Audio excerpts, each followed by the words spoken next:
करना पड़ेगा। कौन गया है प्रेरितों का काम में? कौन गया है? जो एक आदमी, आप लिख सकते हैं, कौन जाकर के चर्च प्लान करेगा? नंबर 1, वो उद्धार पाया हुआ व्यक्ति होना चाहिए, नया जन्म पाया हुआ व्यक्ति होना चाहिए। Must be a born again person, जिसको एक बोझ है, आत्मा के बारे में बोझ है, पैसा के बारे में बोझ नहीं, आत्मा के बारे में बोझ है। काफी लोगों ने मेरे से सवाल पूछा है, ब्रदर वर्गीस आपको खुदा ने बुलाया है? आपने कभी खुदा उनका बुलाहट? अभी नहीं पूछते हैं, लेकिन जब मैं शुरू में जब प्रभु का सेवक आई, मैं आर्मी में नौकरी किया 11.5 साल। आर्मी का नौकरी छोड़ करके जब मैंने निकला, मेरे से लोग पूछता था, क्योंकि उन लोग सोचता था मैं कोई बाहर जाने का चक्कर में होगा यार, इसलिए मेरे से पूछता था, ब्रदर वर्गीस आपको कोई बुलाया था? खुदा का बुलाहट सुना है? नहीं, मैं नहीं सुना है, सच बोल रहा हूं, आज तक नहीं सुना है। फिर उन्होंने पूछा आप क्यों फिर खुदा का सेवकाई पर निकला? बताता हूं। जब मैं जम्मू कश्मीर में रहता था, श्रीनगर जम्मू का सड़क का पास था मेरा किराए का मकान। हम रात को बाथरूम में जाता था, 1-2 बार बाथरूम में जाता था, और उधर से श्रीनगर का बस जाता था, सवेरे बस जाता था, 40 बस, 50 बस, और आर्मी का ट्रक जाता था जवानों को लेकर के। और मुझे मालूम था ये जो 100 से अधिक बस जाते हैं, उनमें एक भी क्रिश्चियन नहीं होगा, ये सब हलाक में जा रहा है। उस बोझ के कारण, जब मैं आर्मी में था, हमको हफ्ता में 4 दिन मीट मिलता था, शाम का मीट टेबल पर आएंगे, और मैं आंख बंद करता था प्रार्थना करने के लिए। मैं आंख बंद करता था, मेरा नजर में जो हलाक होने वाला लोगों का चिल्लाने का आवाज में सुनता था। मैंने बोला अगर वो बोझ बुलाहट है तो मेरे को बुलाहट है, नहीं तो बुलाहट नहीं है। मैं आपसे बोलता हूं, कौन जाएगा चर्च प्लान करने के लिए? Number 1, he must be a born again person, वो उद्धार पाया हुआ व्यक्ति होना चाहिए। मैं अंग्रेजी में क्यों बीच में अंग्रेजी क्यों बोलता है मालूम है? ताकि आपको मालूम पड़े मुझे अंग्रेजी आता है। नंबर 1, बोर्न अगेन होना चाहिए, उद्धार पाया, नया जीवन। नंबर 2, उसको एक आत्मा का बोझ होना चाहिए, बोझ। जिस दिन मैं कटरा वैष्णो देवी में गया है प्रचार करने के लिए, कोई कटरा से आया है? हाय शाबाश। कौन सा मंडली का है? हरियाणा का है, ठीक है। कटरा में वैष्णो देवी बोल करके एक जगह तो वो डर गई, बोला आप जाएंगे तो आपको कोई मार देंगे, मैं विधवा हो जाएंगे, हमारा बच्चा जो है उसको माँ बाप नहीं होंगे, इसलिए अच्छा है कि आप फौज में रहते हुए प्रभु का सेवा करें।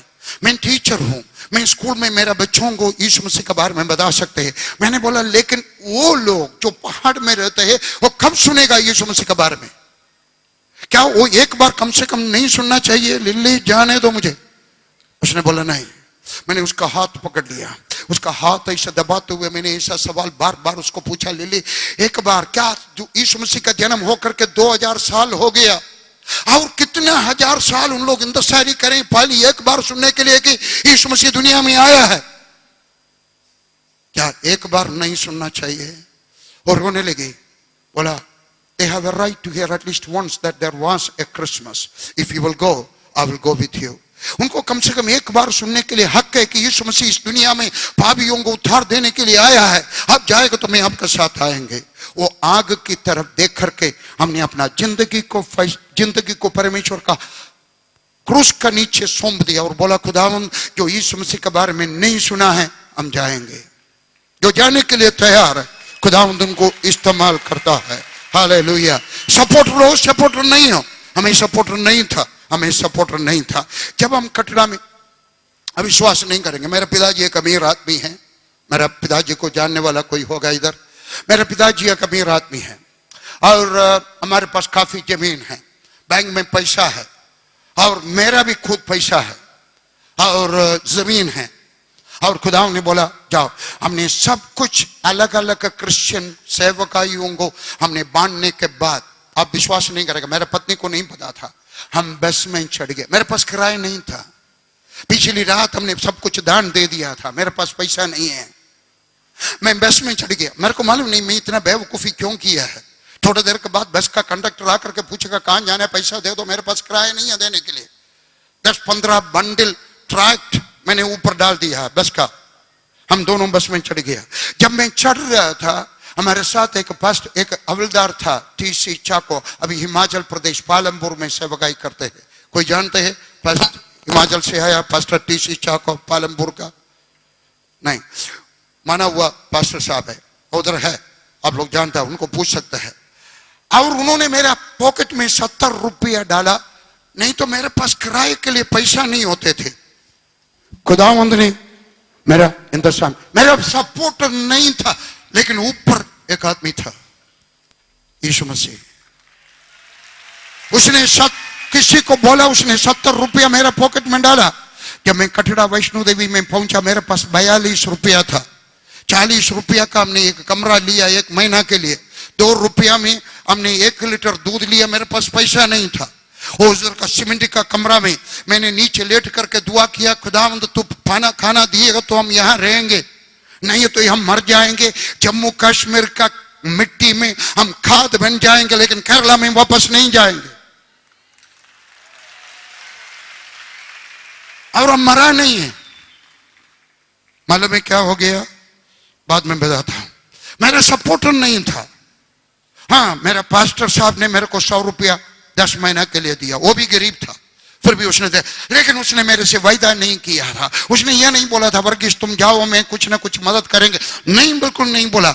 हम आपको सपोर्टर हो या नहीं हो, खुदावंद आपके अंदर बोझ देता है, अब सो नहीं सकता है, आपको कोई हिला रहा है, आपका आंख से आंसू बहता है आत्माओं को देख करके। जब कभी मेरे को बोझ कम होता है, मालूम होता है, जब कभी मैं नई दिल्ली स्टेशन में जाता हूं, प्लेटफॉर्म नंबर 1 में खड़े हो जाता हूं, मैं देखता हूं ऊपर से लोग आता है, पौड़ी उधर करके आता है, इतनी भीड़, जैसे आप लोग बैठा है वैसे लोग आता है, उधर देख करके मैं रोता हूं, मेरा बोझ बढ़ाता है।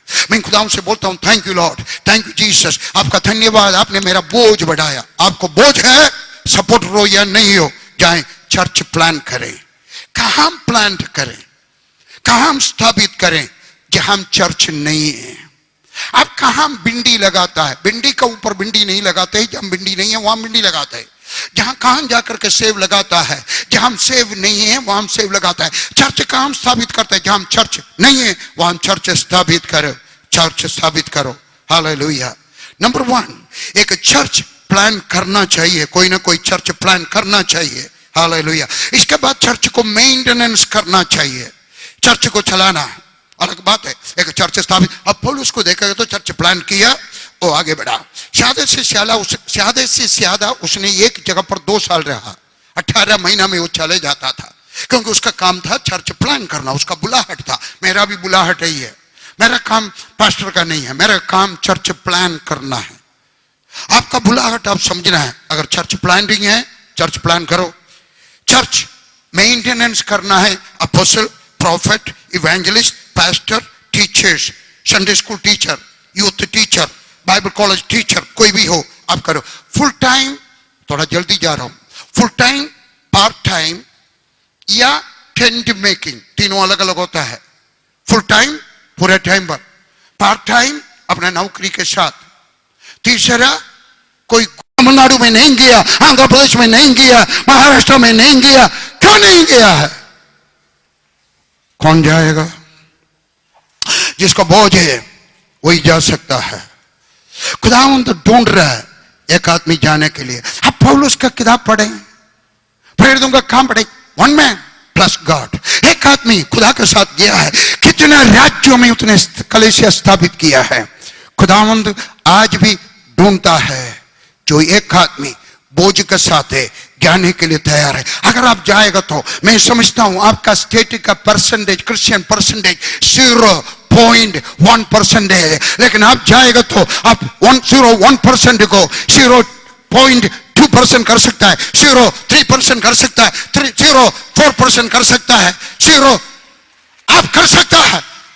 आपको करने का जरूरत नहीं, आप जाओ, खुदावंद आपके साथ चलेगा और अपने आप को गिनती बढ़ते जाएंगे। आप चाहो तो सही, कोई ना कोई जाए, दिल्ली वाला जाए, चंडीगढ़ में जाए, गुजरात में जाए, वेस्ट बंगाल में जाए, मध्य प्रदेश में जाए, उत्तरांचल में जाए, जम्मू कश्मीर में जाए, बिहार में जाए, यूपी में जाए, राजस्थान में जाए, हरियाणा में जाए, हिमाचल में जाए, महाराष्ट्र में जाए।